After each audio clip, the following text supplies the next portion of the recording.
Bienvenue à vous à Sari Academy. Dans cette partie, on va présenter le cours du transformateur réel.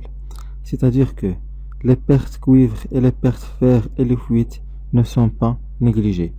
Donc, soit le schéma suivant du transformateur réel. Le primaire se compose d'une résistance et inductance en série parcourue par un courant I1 et une résistance magnétisante et inductance magnétisante parcourue par un courant I10. Et le primaire est alimenté par la tension à ses bornes V1.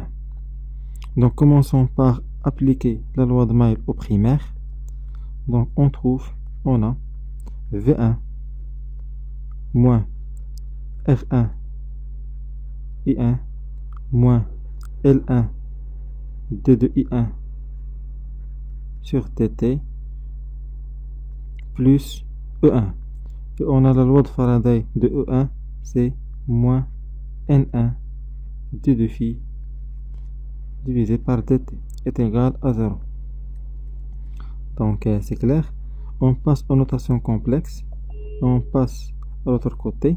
Donc V1 est égal à R1, la notation complexe de I1 plus L1.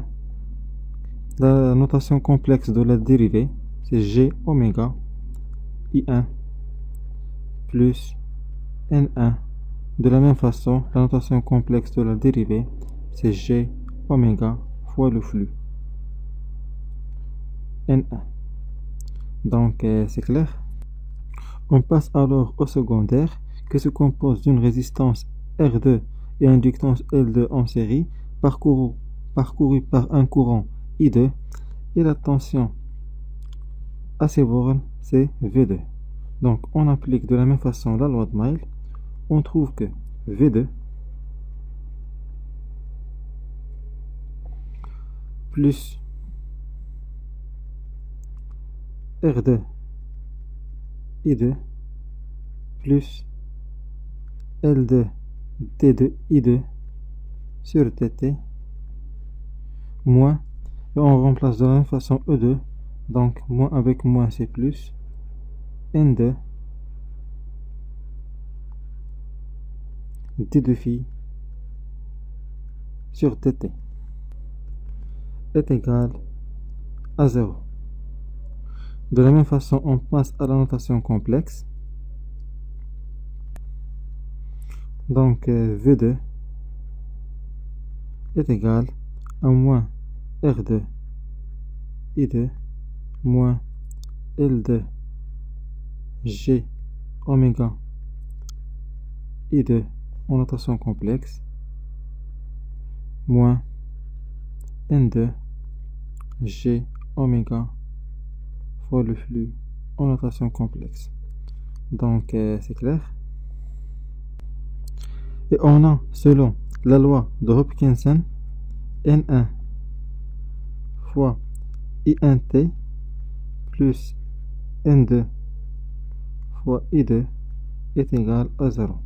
Or, I1T est égal à I1 moins I10. Donc, on remplace I1T. On trouve que N1 I1 plus N2 I2 est égal à N1 I1 0.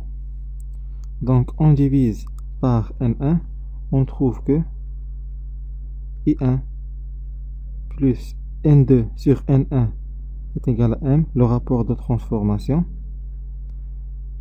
I2 est égal à I1 0.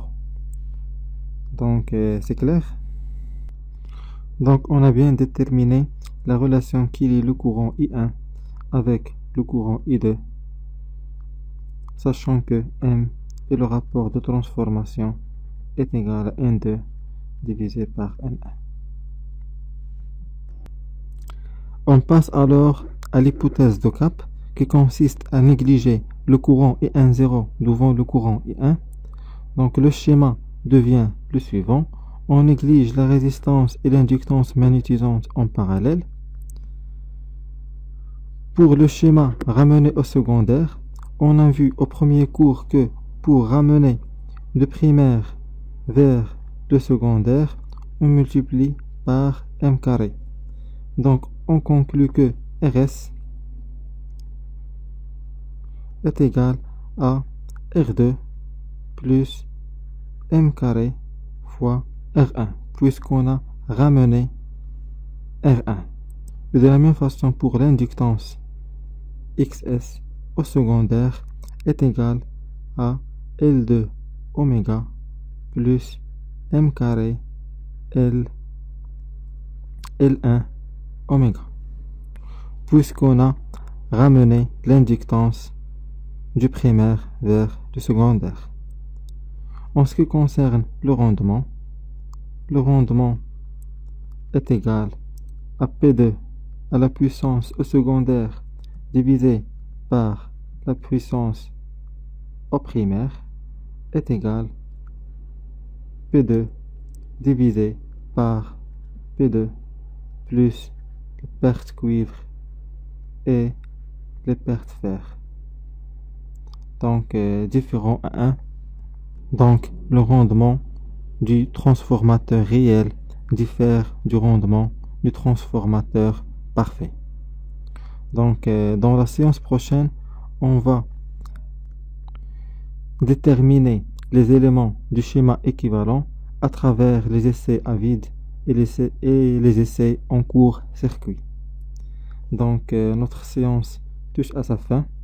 Merci pour votre attention et à la séance prochaine.